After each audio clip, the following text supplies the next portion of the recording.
I decided to make this film to make other people aware, families, friends, anyone really, that how a ruptured brain aneurysm that has affected me.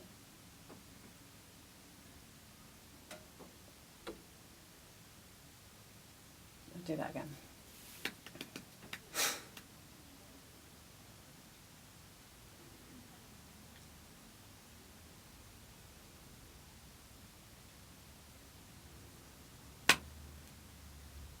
I have decided to make this film because I think that people should be aware of how a ruptured brain aneurysm not only affects the person, but it also affects everyone around them, friends, family, colleagues, fellow students.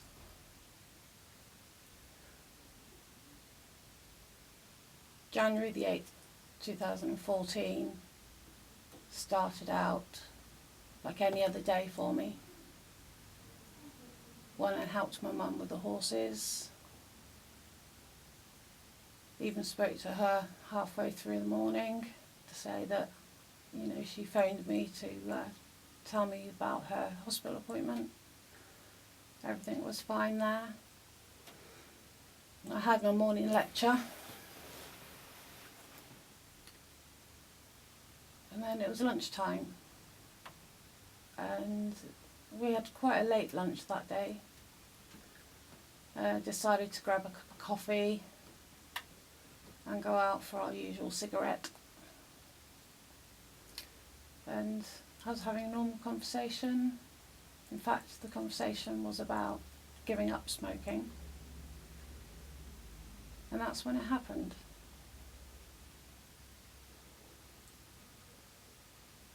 It started with really bad pain in my head. The only way I could describe it, it felt like somebody was stabbing knives into my head. Never had this happen before, but that's what I'd imagine that it would be like. And then I couldn't, the light was just hurting me. That was the worst. The headache I could cope with. It was the light that I couldn't cope with. And then I realised that my left side of my body had gone into like tremors, and my arm was shaking. And I sort of said to my fellow students, Matt and Claire, "Hey, look at my arm." And we laughed and joked. And then I sort of lost my vision, and all I heard then was Matt say, "Claire, call 999, I'm going to get help." I don't remember Matt leaving me, but he must have done, to go and get the help. It didn't take long. In rapid response, a vehicle turned up. He introduced himself, but all I remember, he had dark hair. And I was answering all the questions, but visually I wasn't aware of anything going on. I remember them saying for me to listen out for the sirens of the ambulance. I'm not sure what words were spoken, but I remember just listen out for the sirens.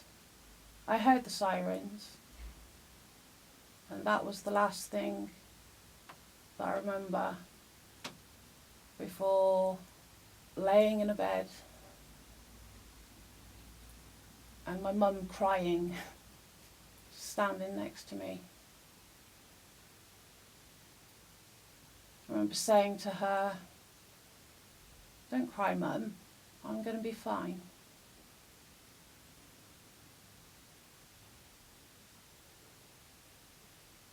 could hear, I was like in a bubble.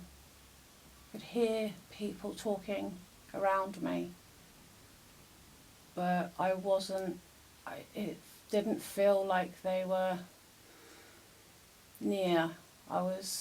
They were sort of in the distance. Remember, the next thing I remember was being told that I was going to be blue lighted up to Frenchay Hospital. My mum said to me, what about the girls, my daughters, Emily and Kelsey? I said, just tell them Mummy's got a bad headache. At that time, that's what I thought I had, a really bad headache. And then I saw the paramedics turn up to take me to Frenchay. I just looked at this guy and said, Mum, I'm going to be okay. I was in the Navy with him. He'll look after me. He used to mend aircraft with me. But I knew I was safe then. Don't remember the drive up to Frenchay at all. Next thing that I actually remember from that night was it seemed every member of my family came up one by one. They took my hand. They were all crying. In my head I thought, is this it?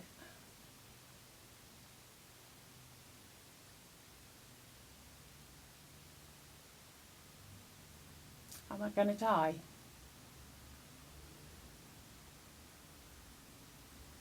My girls weren't there, so I couldn't go. I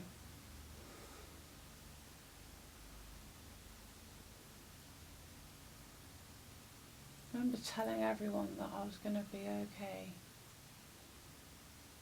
That's all I said, I will be okay. And thankfully, I am. My stay in hospital was a month.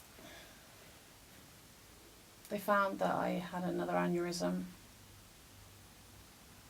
which they couldn't operate on because my heart decided to have a few funny little turns. So as I'm sitting here making this film, I still have another brain aneurysm, which I have decided to wait until I finished my degree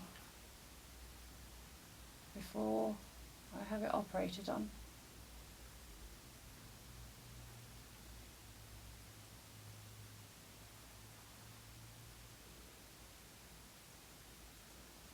I've lost about 3 weeks of my life. There's 3 weeks in Frenchay that I cannot remember at all. I've asked to be told what happened by family, and they refuse to tell me. They say all they say is, it's better off you do not know. But that's hard, not knowing. And I struggle with that every day. But I know my family have my best interests at heart.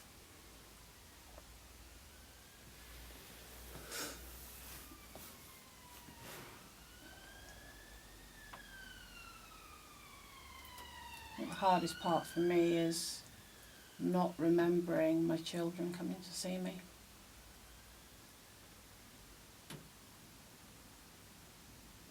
I remember low dependency unit. That's when I started to know what was happening. I was in a lot of pain. The first time they tried to get me out of bed, collapsed on the floor. The pain was so bad. But I'd been bleeding on the brain for 18 hours, if not more. And the amount of blood and fluid that I had pressing down on my spinal cord took away the ability to be able to walk. But slowly all the blood dissipated through my body, and I was able to walk first with a frame. I used a frame for about a week and a half, and then progressed to crutches, and now I've got a stick. I lose my balance quite easily. I don't know whether that's the other aneurysm playing a part, but the other aneurysm is on my communicating artery,